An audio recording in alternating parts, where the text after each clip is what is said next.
지금 언론들, 여론조사 기관에서 하는 그 조사하고는 전혀 판이한 양상입니다. 지금 여론조사 기관대로 하면 민주당의 지지율이 40%가 훨씬 넘어요. 저희 당 지지율은 10%입니다. 그런데 보궐선거 내용은 민주당은 참패했습니다. 국민의당도 참패하고 바른정당이나 거기도 참패하고 저희들이 이겼습니다. 숨은 민심은 다르다는 겁니다. 수도권의 숨은 민심도 다르고 TK 지역의 숨은 민심도 다르다는 겁니다. 그래서 저희들이 어제 전국적으로 시행된 재보궐선거에서 우리 국민들의 마음을 봤습니다. 짧은 기간이지만은 지금부터라도 우리가 결집을 하면 홍준표의 자유한국당이 대선에서 저는 이길 수 있다고 봅니다. 이번 지방선거에서 홍준표의 자유한국당이 출범한 지가 열흘밖에 되지 않았습니다. 홍준표가 이 당의 후보가 된 지 꼭 열흘이 됐습니다. 홍준표가 출마 선언을 3월 18일 날 하고 자유한국당 이 보수 본당의 후보가 된 것은 13일밖에 안 걸렸습니다. 13일 만에 홍준표가 해방 이후에 한국 보수 세력을 이어오던 이 당의 후보가 됐습니다. 정상적인 상태라면 제가 후보가 될 수가 없죠. 그런데 당이 어려워지고 위기에 처하고 대통령이 탄핵에 당하고 이렇게 되니까 우리 당원 동지들이나 국민들이 홍준표가 나왔으니까 한번 해보라, 나는 그 뜻으로 합니다. 그래서 제가 후보를 되고 난 뒤에 이런 이야기를 했습니다. 초상집에 상주가 될 것인지 잔치집에 혼주가 될 것인지는 좀 있어보자. 내 꼭 잔치집에 혼주가 되도록 하겠다. 그런 취지로 내 당원 동지들한테 말씀을 드렸습니다. 지금은 좌파 광풍 시대입니다. 세계가 우파, 극우 이렇게 흘러가고 있는데 유일하게 한국만 좌파 광풍 시대를 맞고 있습니다. 유럽 좌파가 몰락을 했고 남미 좌파가 몰락을 했습니다. 미국은 극우 국수주의자가 나라를 다스리고 있습니다. 중국 시진핑도 국수주의자입니다.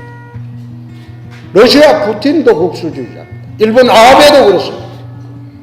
세계 4강이 스트롱맨 시대가 됐습니다. 스트롱맨이라고 하니까 어느 기자분이 독재자라고 그러길래 내가 그런 이야기를 했습니다. 독재자는 딕테이터다. 스트롱맨은 강인한 지도자라는 뜻이다. 지금 우리를 둘러싸고 있는 세계 4강이 강인한 지도자 시대를 맞고 있는데 한국에서 유약한 여론의 눈치나 보는 그런 좌파 정부가 탄생을 하면 이 사람들이 우리를 돌아보겠느냐? 협상이 되겠느냐? 그래서 이번 5월 9일 대선은 강인한 지도자가 나와서 나라를 이끌고 가야 한다고 생각합니다. 그렇지 않고 유약한 좌파 정부가 들어오면 우리가 살 길이 없어집니다. 생존할 길이 없어집니다. 사업하시는 분들은 정말 힘들게 사업하는 줄 알고 있습니다. 저는 대한민국에 실업자가 늘고 청년 실업이 이렇게 만연하고 일자리가 줄어들고 하는 것은 전적으로 강성 기종 노조와 좌파들 때문이라고 생각합니다. 정교조, 강성 기종 노조, 민주노조. 기업이 투자를 하고 싶어도 기종 노조들이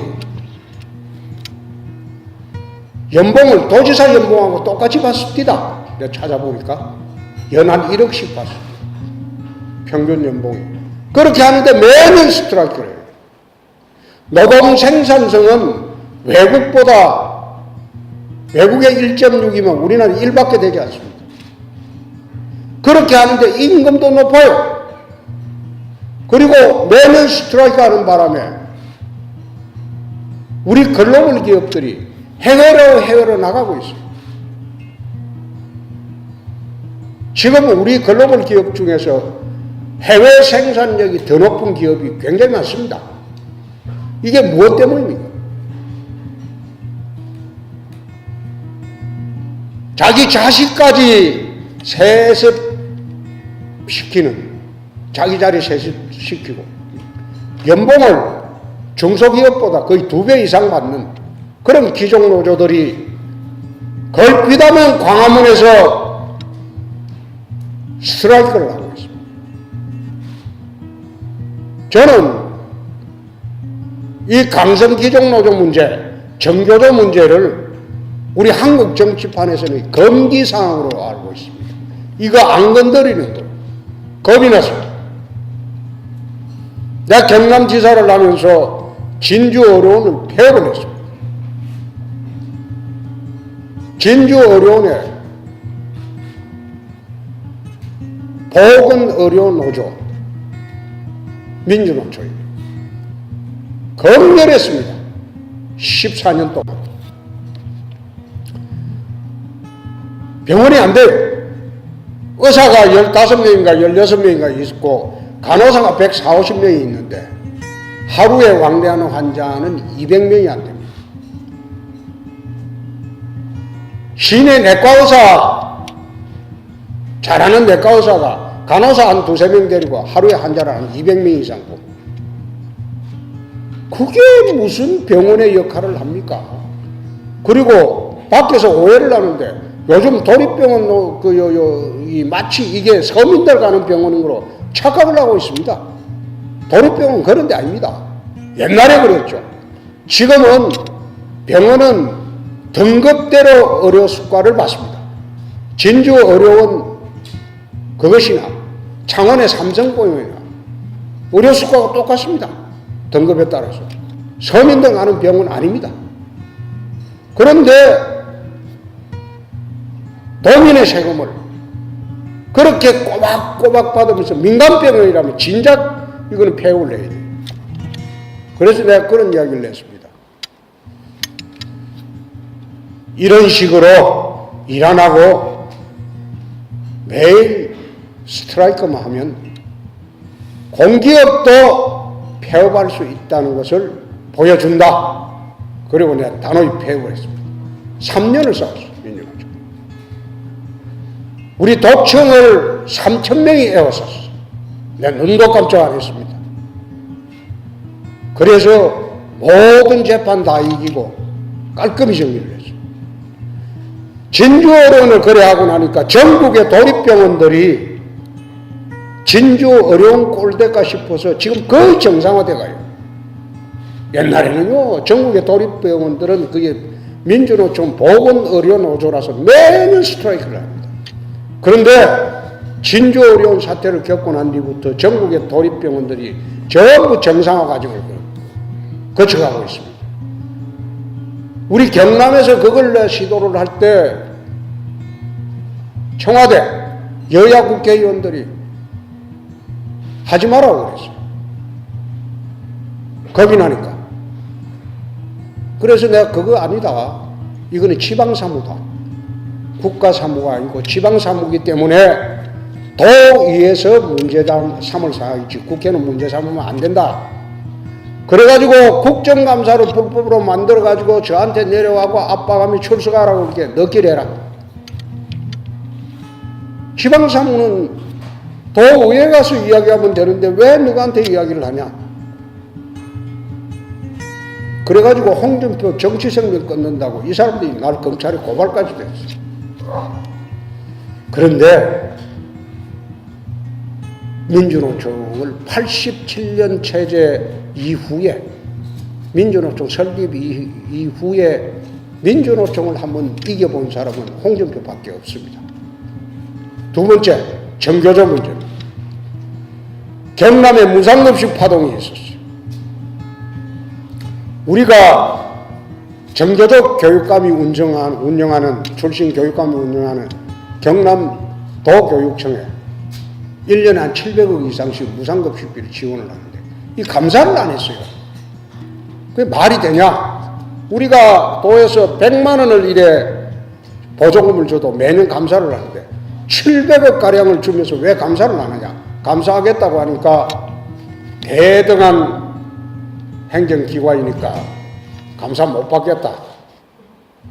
그럼 나는 도민 세금을 집행을 하는데 700억이라는 돈을 갖다가 그냥 쏟아붓고 네가 어떻게 쓰는지도 모르고 이게 잘못된 건지 모르고 그걸 그냥 돈 주란 말이냐.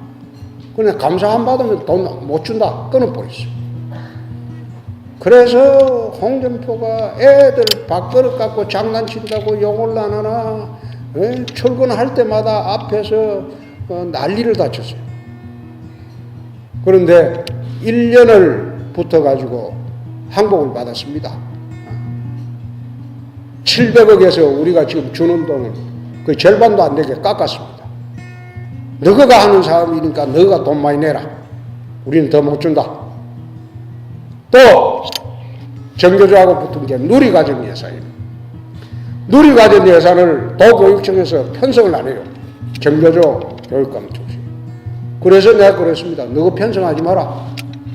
1,400억 우리가 편성해서 유치원하고 돈 다 주겠다. 대신 우리가 대신 걷는 교육세가 있습니다. 그 교육세를 걷어서 전출금으로 도에 1년에 한 4,500억을 줍니다. 근데 거기서 간다. 상계 처리한다. 그래가지고 첫해 경상남도에서만 유일하게 누리과정 예산 가지고 유치원이나 이런 데 대해서 걱정하는 게 없었어요. 내가 그 유치원 전부 연합해서 그랬어요. 그거 우리가 준다. 그러니까 걱정 마라. 그래 해놓고 전출금에서 다 상계 처리한다. 그게 동동 채권이기 때문에 상계 처리가 됩니다. 우리가 뭐 가지고 대신 받아둔 돈이 있는데 여기서 1,400억 빼고 주겠다. 그러니까 항복하고 예산 편성을 했어요. 결국은 대한민국을 멍들게 하는 양대 단체가 있습니다. 민주노총 그리고 정교조입니다. 학원을 좌파 이념의 온상으로 만들고 학생들을 좌파 이념에 물들게 가르치고 이렇게 해가지고 지금 대한민국이 이런 혼란상이 오게 된 겁니다. 그래서 홍준표가 집권하면 적어도 이 두 단체에 대해서는 철저히 대비하겠다. 그래서 오늘 우리 심상정 후보님이 어떻게 대비합니까? 그러면 내가 안 가르쳐 준다. 내가 집권하면 어떻게 하는가 봐라. 그거 가르쳐 줘 버리면 안 되지요.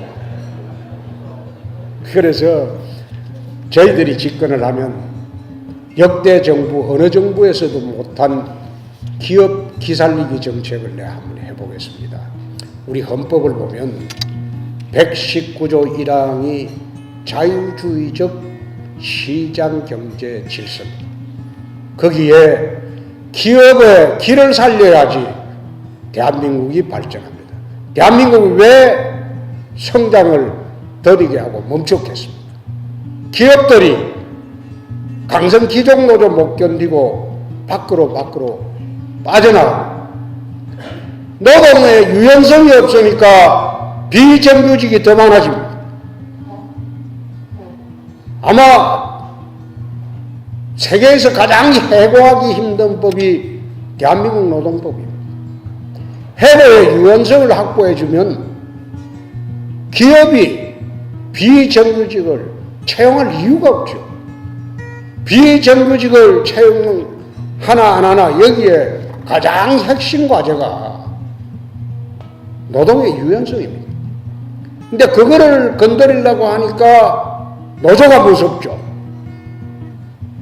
그거 안 건드리고 비정규직에 대한 차별금지만 기업에 강요하고 주장을 하니까 기업이 그 말 듣습니까?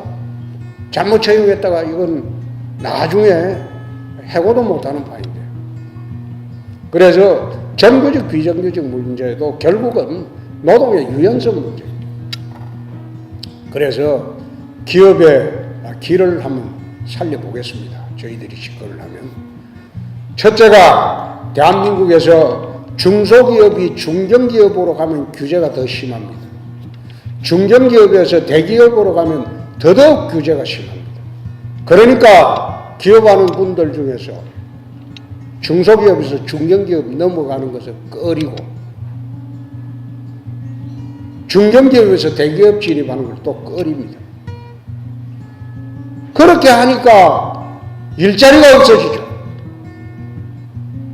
청년 일자리를 문재인 후보는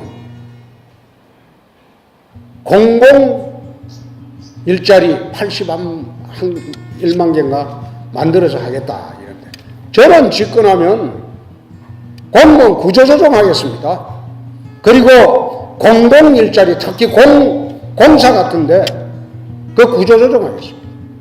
내가 경영지사로 내려가고 진해 경제자유구역청이라는 데가 있습니다. 거기 내가 방문해서 가만히 보니까 사람들이 일 안 하고 놀아요. 그래서 감사관을 지켜가고 특별감사를 실시했습니다. 과연 저기에 인원이 맞나? 한 달 감사해서 보니까 인원 3분의 2는 필요 없는 인원이다. 그래 바로 감축을 했습니다. 3분의 2 덜어내라. 3분의 1만 하면 일이 되니까. 거기서 돈을 절약을 합니다. 산하 공기업 전부 경영진단에서 구조